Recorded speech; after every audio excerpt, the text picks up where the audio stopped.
Thank you for your stay. The night a hotel wrote our names before I knew we stayed. At 9:27 p.m., I learned a hotel could tell me the truth more politely than a person ever has. The email arrived with the cheerfulness of a concierge in a tailored suit. Thank you for your stay, Ryan. We hope you enjoyed your evening at the Weldon. Your digital key deactivated at 9:12 p.m. See you soon. The subject line wore confetti. The body wore receipts. Under a photograph of a lobby that pretends to understand the word discreet, there were the ordinary crimes. Room number redacted for privacy, loyalty points awarded, a map to the rooftop bar labeled if you missed IT this time, and a little line of text that shouldn't have known my face. Additional guest, Jules added at 7:54 p.m.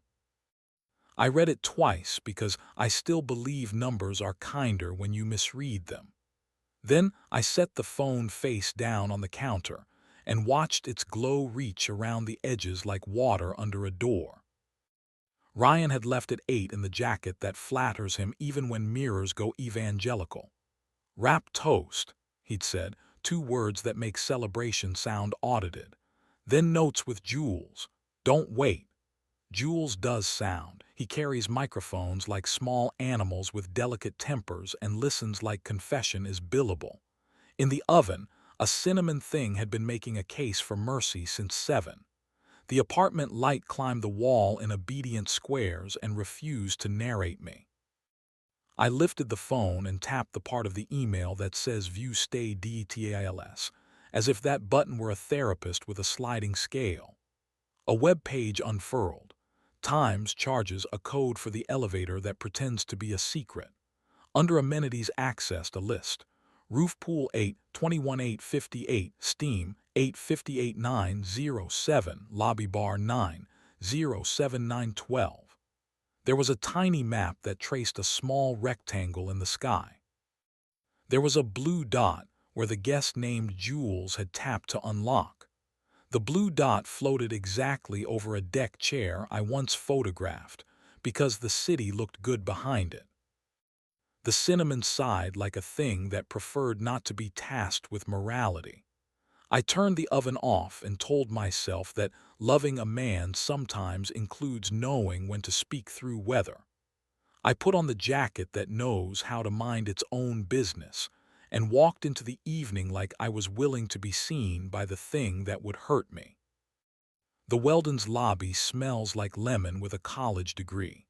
Ferns make a practice case for oxygen. A player piano is employed to convince the wealthy that art is independent. I didn't go to the desk. I let the elevator write our silhouettes in its mirrored back and spell my name backward. 12 floors later, I followed a hallway that believed in carpet, and then the door to the roof convinced me to stop trying to be gallant. The pool is a thin rectangle made to flatter reflections. Beyond the glass, a couch wore the sky like a cardigan. 2 towels waited on a chaise in the posture of people hopping to be chosen again. The bar gave the city back to itself in cubes. I didn't look for him because I'm not a detective. I'm a person whose kitchen expects him back. But the city forced my hand.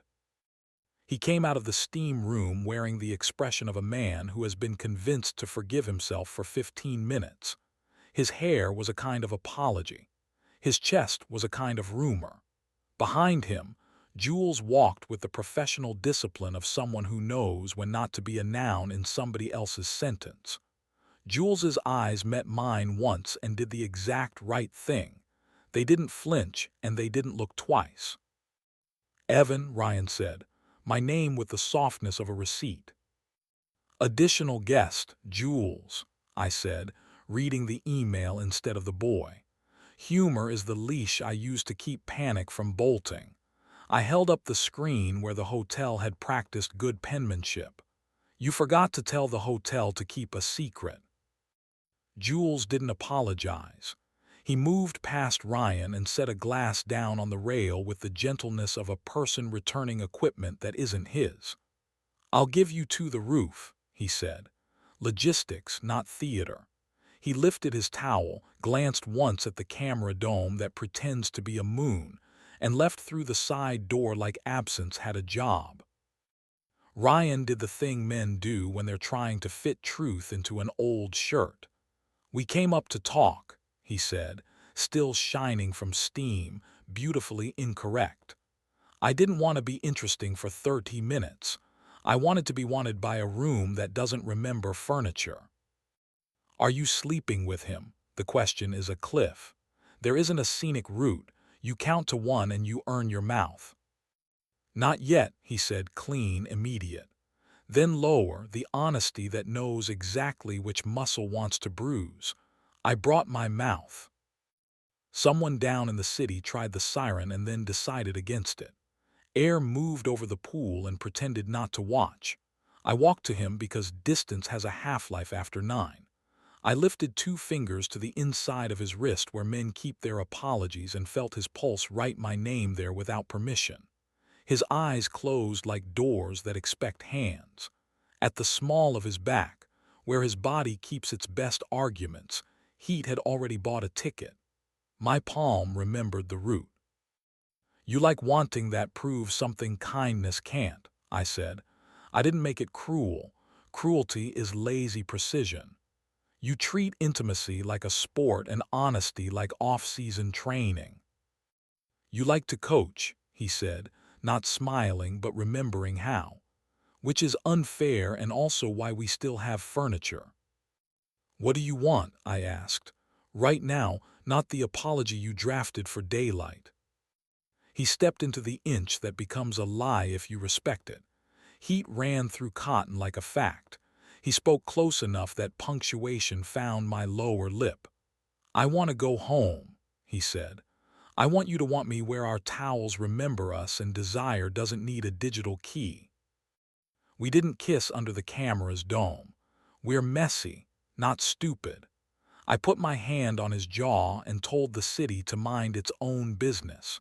We moved toward the door like a decision that preferred stairs to elevators. Down on the sidewalk, the piano's echo tried to follow us and failed correctly. We walked the 12 blocks back to the apartment in a silence that didn't audition for tragedy. The cinnamon had waited more faithfully than either of us. We ate it with our fingers because forks would have lied. He leaned against the drawer that sticks, the posture that means he's willing to be moved and wants me to be precise about how. I slid my palm under his shirt and found heat like an address that still prints both our names on the mail. He tipped into me, gratitude making him heavy and exact. We were careful in bed, not the kind of careful that kills heat, the kind that knows where to fold it, how to keep a room from becoming evidence. He knows where to set his hand on my ribs so the rest of me turns without issuing a press release. I know where his shoulder hides when it runs out of brave, and how to coax it into telling the truth with weight and breath, and a mouth that has stopped trying to rescue him and still wants him. I won't diagram it for you. I'll tell you the room remembered to breathe, and morning forgave us because it had other work. We slept like people who aren't finished. Light shouldered the blinds with the authority of a suggestion. He made coffee the way he does when he wants me to listen. I opened the window and let the day put its hands on my face. The email sat between us on the table like a witness that didn't understand jurisdiction. He started with small truths because small truths keep larger ones upright. "Rap happened," he said, thumb pushing the sugar packet back and forth in 5 beats like a man trying to keep a drummer honest. Jules asked intelligent questions. I mistook being heard for being free. I invited him to the roof. I thought a room without our couch might make me safe from my own mouth. He looked at the email as if it were a caption he hadn't approved. I kissed him once. He kissed back. "He didn't," Ryan said. "He said I was saying the sentence in the wrong room." "You were," I said. He closed his eyes and nodded as if he were practicing the only religion I respect, agreement with evidence. "I'm tired of being interesting for a living," he said. I want to be unremarkable with you. Not always enough. I want to be the man who earns sleep. I want to be the man your coffee forgives. We made boring plans because boring plans are what keep lives from becoming memorabilia. We archived the email and didn't delete it. We renamed our shared calendar from production to home for Sundays. We decided that if one of us wants attention that doesn't belong to the other for 30 minutes, we call it by its true name, a craving, not a crisis. We walk it through the bakery with eclairs mean enough to distract saints. It isn't romantic, it's maintenance. It's oil for the hinge that keeps the door from learning to shout. 2 afternoons later, I saw Jules on the curb outside a studio that smells like ambition and lemon, the city's favorite lie. He gave me the nod men use when they've chosen to be furniture on purpose. He didn't apologize, and I didn't deputize. We stood next to a poster for a show that promises to rescue you from your life in 98 minutes. "I'm not hopping for a medal," he said without preface. "I'm only telling you my part so your head doesn't decorate the rest." He kissed me. I stopped it. I told him I don't want to be the story. I like my bed for sleeping and my friends for surviving. He shrugged like a man returning a borrowed coat. "Your life deserves the full budget of truth." "It helps," I said, and meant it. There is a mercy in being boring to someone who could make you interesting. I didn't come home with a clean heart. I came home with a heart that had learned the difference between evidence and performance. That night, the two of us replaced the digital lock on our door with a model that logs fewer adjectives. Ryan deleted his hotel app and admitted to liking paper keys anyway. We resurrected a wooden bowl for our phones at dinner like a couple auditioning for decency, and then decided it wasn't an audition if we kept doing it quietly. Of course, it didn't end tidy. A week later at 9:27 again, as if the hour had found its vocation, I received another email with celebratory punctuation. "We missed you tonight at the Weldon." A marketing automation had crawled my address with a loyalty leash. My chest did the small gymnastics of a man preparing to be reasonable and still human. I looked up and found him already looking at me, his face doing that small, good thing, laughing without triumph. "It's a blast email," he said, turning his screen to show me the unsubscribe link like a man showing his hands before coming closer. I opted out. He clicked and it was done. Then he crossed the room and put his palm where my back keeps its heat and kept it there like punctuation that doesn't expect applause.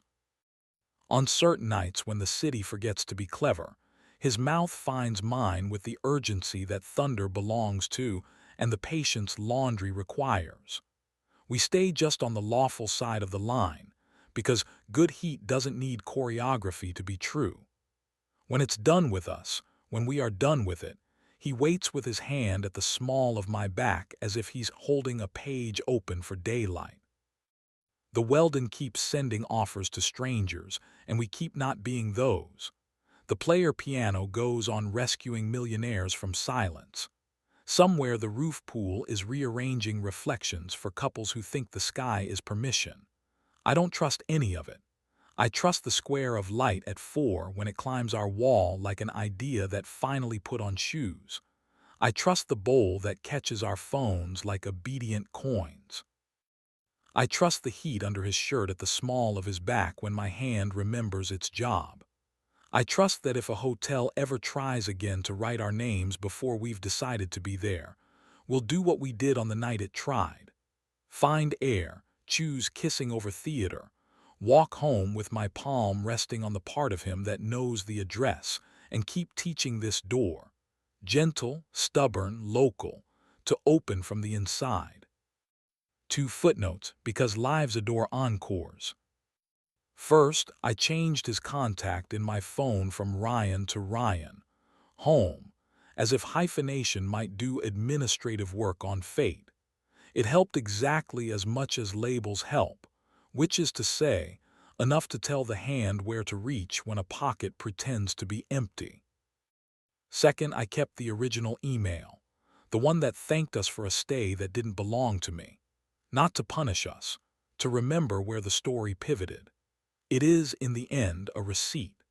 The clean kind you don't need to highlight, the precise kind that shows a rectangle drawn over a pool, the small line that reads additional guest, Jules, and the moment right after where two men decided, privately and without witnesses, to go downstairs and try being honest in an apartment that doesn't have a lobby.